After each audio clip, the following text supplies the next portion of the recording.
Hi guys, welcome back to my channel. So you've already seen the title of this video and you know this is about my US visa experience. Yes, there's a sound coming from the background because my roommates are cooking something in the kitchen. It's fine, okay? So I'm going to share my experience with you. There will be sections in this video, so you can watch whichever you want. So first, how I got the date. So if you're from Nepal, you know it is very difficult to find visa interview date, and yes, it is very hectic. So I would highly recommend for you guys to join Telegram, because there are different groups in Telegram which will tell you whenever the visa dates are open. Okay, so Telegram khulnu and be active on it, so you can just book the date as soon as they are open. But I did not get my date like that, right? I got my date through emergency appointment. So if you don't know what it is, I know it is as easy as saying that I have to attend this university, I'm not getting any dates, can I please get a date? You're requesting the embassy to give you a date. Yeah, I'm here for a master's, I'm going for this university and this much of scholarship, and my starting date is this, so I want a visa interview. And I was rejected. Okay, after like 2 minutes I got an email that sorry, we cannot give you emergency appointment. And I was sad, I was devastated. It's fine, right? And after around a month I get an email on a random day that you are selected for the emergency appointment. So yes guys, that can happen. So I did not get accepted, but later on I was accepted. I didn't know that could happen, but yeah, if you have applied for emergency appointment, make sure you keep on checking your mail, because that happened to me, so it can happen to you as well. Okay, so that's how I got the visa interview. Select the date of Friday 9 a.m. okay, because Fridays were supposed to be a Good Friday, so that's why I went for Friday. I know, a little superstitious, but it is what it is. Okay, and talking about my visa interview day, I prepared my storyline. Whatever I did for all these years in my life, I recalled courses I was going through, where I was about to study, where I was about to stay, everything. So you need to have your facts ready, because you will have very little amount of time there. Okay, so this thing I'm going to continue at the end. Let's just jump into what you're here for, which is visa interview experience, the questions. Okay, a lot of people keep on asking me questions, and I would like to say that it's most of the time the same questions. Okay, I have seen a lot of visa interview experiences in Facebook and things like that, and most of the time the questions are same. Okay, so how it started was, I was in front of this counter. Okay, so I reached there around, I think, 7:30-ish, and I went there with my dad. And I remember there was this guard dai, of Novil Bank, I think, and he was like, all the best, I know you'll get a visa. Very random. We parked our car there and he was very random, and I was like, thank you. That just made me feel so positive. That's why I always believe, be kind to people. And then I went inside the embassy, and it went pretty fast. When we went inside, we had to show our I-20, things like that, like one step after another. And then I was in front of that counter, and the first thing I was asked was, why US? And believe me when I say this, I had the most cliche answer. Okay, because the education system in US is great, which is true, which is very true. Here they have practical knowledge, so I'll be able to gain a lot of, like, real life experience to the industry, everything, which is true. But I got this cross question that this is what everyone says. That's what the viewer said, this is what everyone says. And she was very disappointed with my answer, an answer that everyone would state, like always.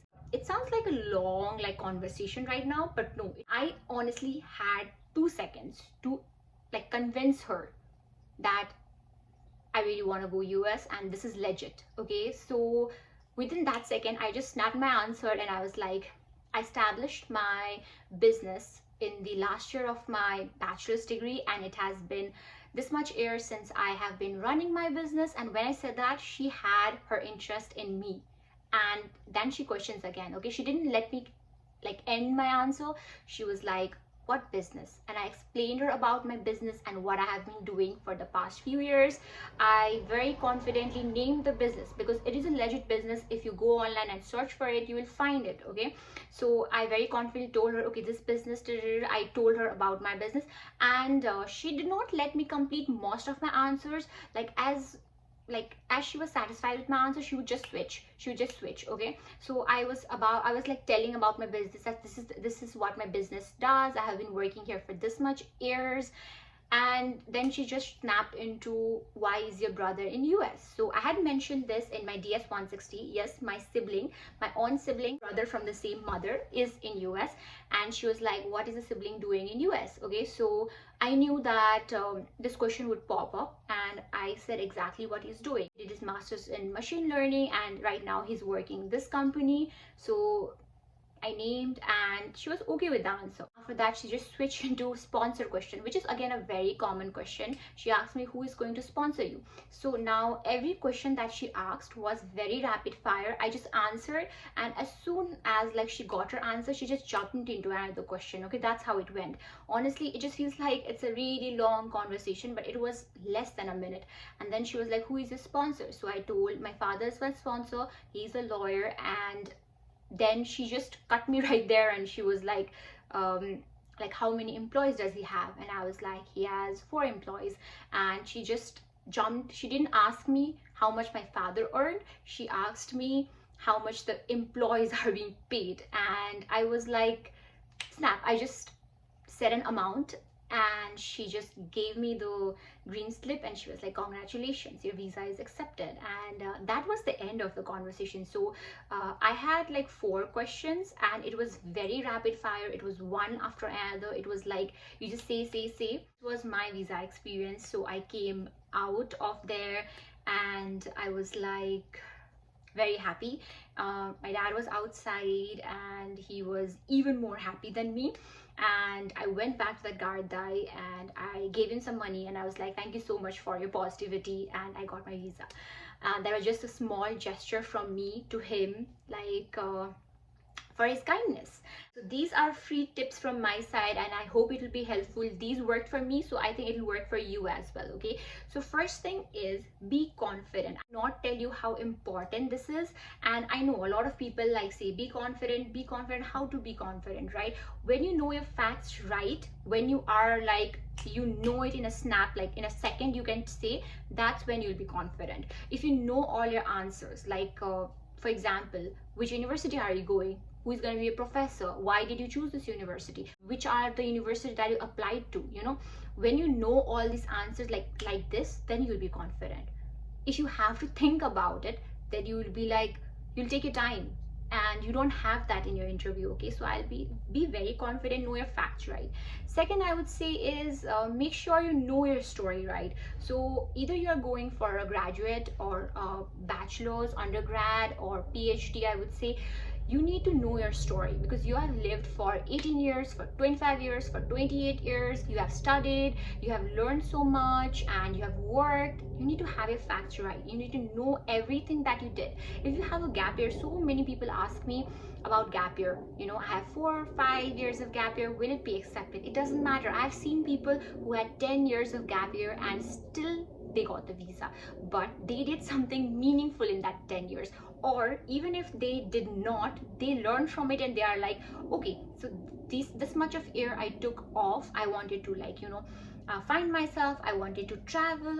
I have seen stories of people where people have literally not done anything for a few years, and then they again got back to track, again studied, again did some kind of work, you know, explored themselves. Even people, such people will get visas, because it's like everyone's story should not be the same, will not be the same, and is not required to be the same. Okay, that's, as human, we need to understand. And I feel like many of the times we really want to be like someone else just because they made it, but that's not how it works. Everyone has a different story, and that's what makes it so beautiful and so unique. So I really want everyone to understand this point, that just because I gave a certain answer doesn't mean that you will have the same answer, because you have not lived my life. So goes that I have not lived your life. So what you have done in your life, I have not done. So make sure you have a unique answer, because you have a unique life that you have lived. You have unique experiences that you have like done, right? Make sure you focus on like yourself whenever the questions come in. Like, do not be very generic is what I would say, because we know that, you know, US is a great place to study. US is a great place to be for knowledge, for like practical trainings, for like exploring the world. But That is basic. They want to know you more as a person, not just as someone coming here for a certain degree. That's what I think I have learned from my experience. I'm also going to link few of the videos which I think really helped me in my preparation, so I'm going to link them down below in my description section, so you can just go and check them out if you want to. And that's it for the video, guys. I hope you enjoyed this video, and if you want any other kind of video, so please let me know in the comment section. I'm gonna make it for sure. And by the way, these are my curls, my overnight curls, very random, but yeah, that's it for the video, guys. I hope you liked it. If you liked it, do not follow to subscribe to this channel. I'm gonna make vlogs, so this is one informative video, but more than this, I make vlogs which is gonna come very soon. So I'm gonna make like videos around my university, my day-to-day life, things like that. So if you enjoy vlogs, then please subscribe, and I'm gonna see you guys in my next video.